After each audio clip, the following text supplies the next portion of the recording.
Tem algumas coisas que todo mundo que eu conheci, que veio até mim para emagrecer, fazia de errado.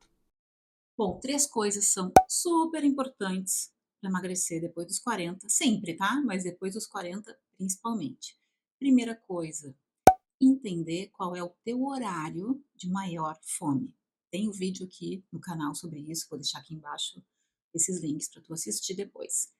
Determinando o horário que tu tem mais fome, se é de manhã, se é de tarde ou se é de noite, tu já sai na frente. Então, esse horário da maior fome tem que estar assim, ó, na tua cabeça, sabendo do teu horário de maior fome. Ó, até respirei fundo.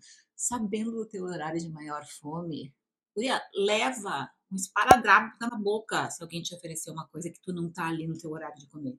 Então, se tu sabe que tu tem que comer ali o teu pãozinho, o teu arroz, né? Uma coisa com carboidrato um pouquinho mais rápido, uma quantidade combinada.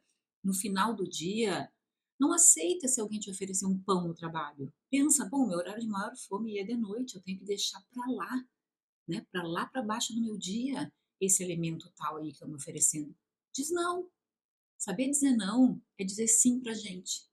Então, muito boa essa frase, né. Saber dizer não é dizer sim pra gente. Gostei, de minha autoria, acabei de inventar. E além de toda essa questão de tu dizer não na hora que tu sabe que tu pode dar uma descambada e que tu sabe que de noite tu vai ter lá, caso tua fome seja maior à noite, tu vai ter teu pãozinho lá e tal.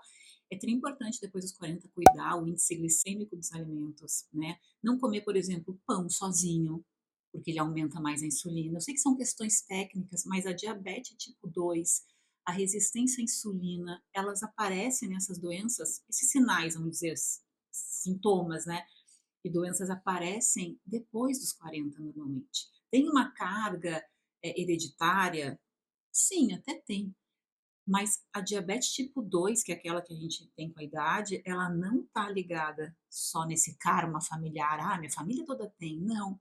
Então depois de uma idade, principalmente depois dos 40, é super importante entender quais são os alimentos que a gente poderia comer mais sozinhos, né, e quais são aqueles que a gente tem que evitar para não dar essa carga de açúcar, e aí a insulina sobe também, e resistência à insulina com o tempo pode aparecer. A terceira coisa, que é tri importante também, tá tudo tri importante hoje, né, são 3 coisas tri importantes, tri, tri, que é o seguinte, não tirar, como eu falei, os carboidratos rápidos, mas colocar eles numa quantidade adequada, combinada no horário que tu tem mais fome. Então, vou dar o exemplo de uma pessoa que tem mais fome no final do dia, na hora do jantar, deixar ali um pãozinho, deixar ali um arroz ou uma batata e respeitar um princípio básico de quem precisa emagrecer. A gente sabe na faculdade, eu sei que faz tempo que eu fiz faculdade, muita coisa mudou e outras coisas não.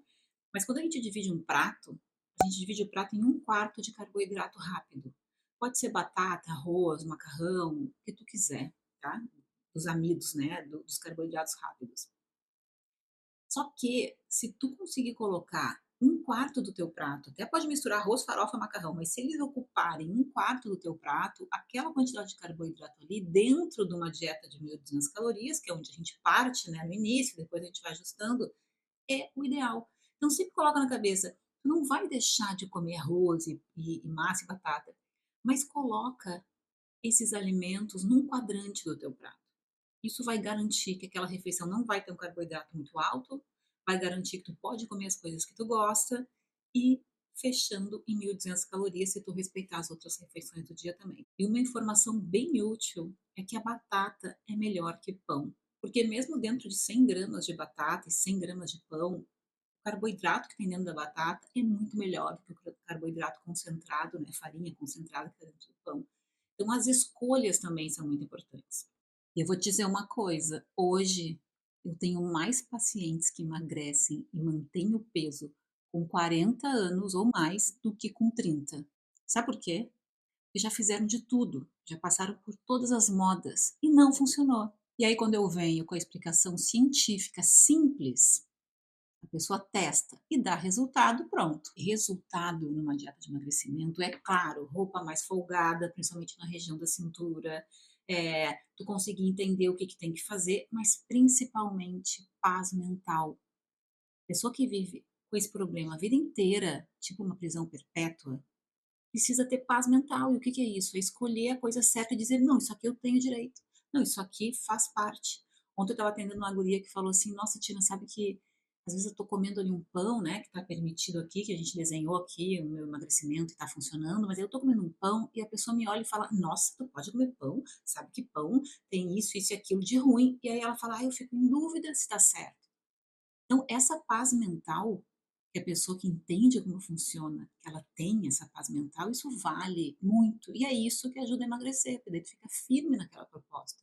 Tu vai validando aquilo, vai testando e vai vendo que tá dando certo. Tá dando certo tanto as roupas, que estão ficando mais folgadas, que é o que importa, e tu tá vendo também que tu sabe lidar com a comida, tanto em festa, quanto no teu dia a dia, tu sabe recuperar um deslize depois que tu dá aquela coisa que todo mundo tem, né, um dia esses dias eu tive ataque, meu Deus do céu, vi uma Nutella, comecei colocando uma tâmara, daqui a pouco eu estava colocando um bagel dentro. Claro, né, tive uma compulsão, acontece, comigo também, mas o que que eu faço depois? Que eu compenso? Como é que eu lido com isso? Essa é a paz mental que eu te garanto que existe. Olha, nem sempre a gente consegue seguir um dia inteiro super à risca, super maravilhoso. Tudo bem, no dia seguinte tu capricha. A gente só tem que entender que para emagrecer e para manter o peso é preciso lidar com deslizes. É preciso lidar com coisas inesperadas, programas inesperados, o que fazer, como compensar no outro dia. Isso é uma luta que eu tenho, a luta é boa, né? É uma missão que eu tenho de explicar que o emagrecimento e a manutenção, eles estão juntos. Eles precisam andar juntos, eles são uma dupla inseparável. E ainda tem a compensação, que faz parte da manutenção, porque tu imagina assim, a gente tem o processo, 4 processos normalmente, né, para ilustrar bem o processo todo. Engordar, todo mundo sabe como é que é. Emagrecer, também todo mundo deduz que já saiba, que é reduzir a quantidade de energia que entra e gastar mais do que precisa para queimar gordura. E a gente tem também manutenção, que é deixar as coisas iguais, né? O que entra é a mesma coisa do que sai, do que a gente gasta. E a gente tem a compensação, que é, pô, comi muito agora, então o que que eu faço para na refeição seguinte ou no dia seguinte eu equilibrar as coisas? Porque uma coisa que eu sempre falo aqui no canal e vou morrer falando, eu vou morrer bem velhinha, porque eu já fiz um combinado que eu vou morrer depois dos 83 só. Botei na minha cabeça que vai ser depois dessa idade, que eu vou ensinar isso para o resto da minha vida. A compensação, ela é a coisa mais incrível que existe, porque se tu come muito agora, o teu corpo não tem capacidade de formar gordura agora. Ele vai deixar uma reserva, ele vai usar o que precisa de energia, aí ele deixa uma reserva dentro do fígado, chamada glicogênio.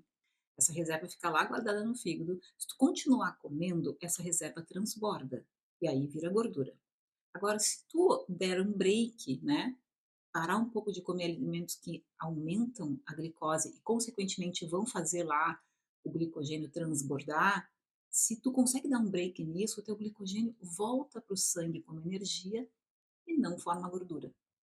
É tão lindo isso, parece tão complicado, mas é bem lógico, porque nenhum tecido no corpo forma de uma hora para outra. Nem cabelo, né? Cabelo demora para crescer, pelo menos o meu. E aqui na franja, meu Deus do céu, depois que eu fiz 50 anos, parece que minha franja não cresce. Ai, que coisa, que karma essa franja. Então, nenhum tecido do corpo se produz muito rápido. A gordura também não.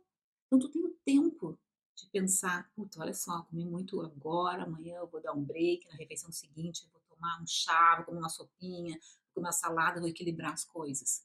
É bem óbvio isso. E não sei se tu sabia, mas pensa, tu tem um tempo para recuperar o prejuízo numa comilança. E isso diz tudo sobre emagrecimento. Porque no momento que tu sabe não engordar, emagrecer é uma vez só que tu faz. Primeira coisa, não saber o horário de maior fome do dia. Ah, mas eu tenho fome o tempo todo. Não, não é assim. As pessoas têm fome o tempo todo se elas estão comendo errado, com muito carboidrato raro, um monte de coisa. Mas todo mundo tem o seu perfil de maior fome. Tem gente que é de manhã, tem gente que é à tarde, tem gente, a maioria das pessoas que briga com a balança, é final do dia e noite. Então tem que saber isso. Porque aí tu não vai aceitar mais tudo que te propõe, tu vai saber como tu é. E aí começa a virar o jogo. Outra coisa também, que todo mundo aí eu vou te dizer, é 100% das pessoas que me procuraram falavam que faziam isso, então e isso engorda muito, a pessoa nem se dá conta. Repetir. A repetição, eu já li num estudo uma vez, faz tempo isso, mas eu nunca mais tirei da cabeça esse número, que a repetição, ela pode representar 40% das calorias do nosso dia. E embora eu não goste muito de falar caloria, que é uma coisa meio noiada, tem umas 40% a mais da energia que entra no teu dia. Se vier da repetição, daquele pouquinho mais de arroz, aquele pedacinho que tu pega caminhando, olhando para as paredes da casa, falando no telefone, ouvindo um áudio, tá comendo.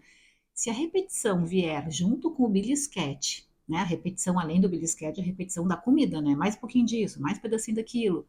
40% vindo daí já ferrou tudo. Não tem como emagrecer, nem manter o peso. E se for a janta, então, pior ainda, né? Porque o gargalo de muita gente também que quer emagrecer é à noite, é o jantar. Ali tem, às vezes, uma coisa tão mal resolvida que a repetição é só um plus, né, daquilo ali.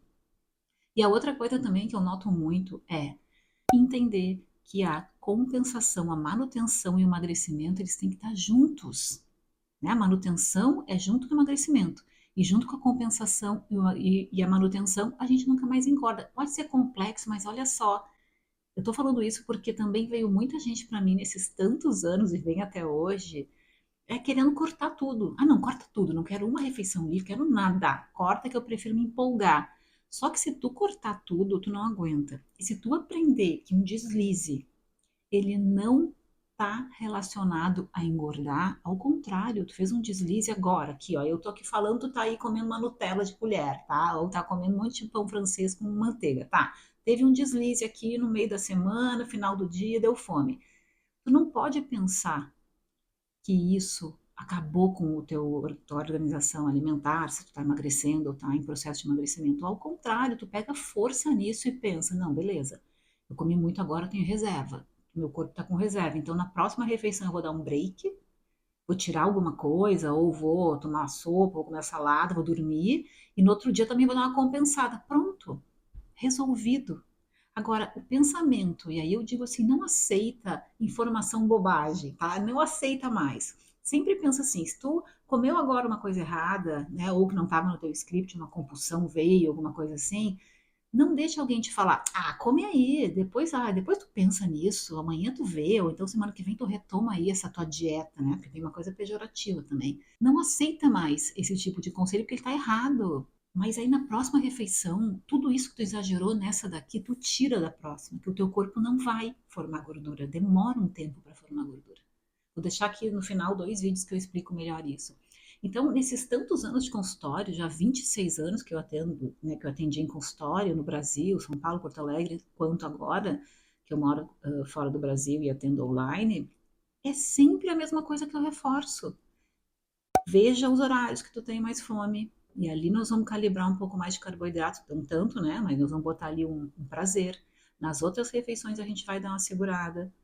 Vamos também cuidar a repetição, com o tempo, não repetir nada. Servir o prato, levar para a mesa, organizar os snacks, os lanches da manhã, da tarde, deixar num pote separado para não ter a tentação de pegar mais, porque a repetição ferra o orçamento de qualquer dieta. E também não despirocar depois de um deslize que acontece para todo mundo.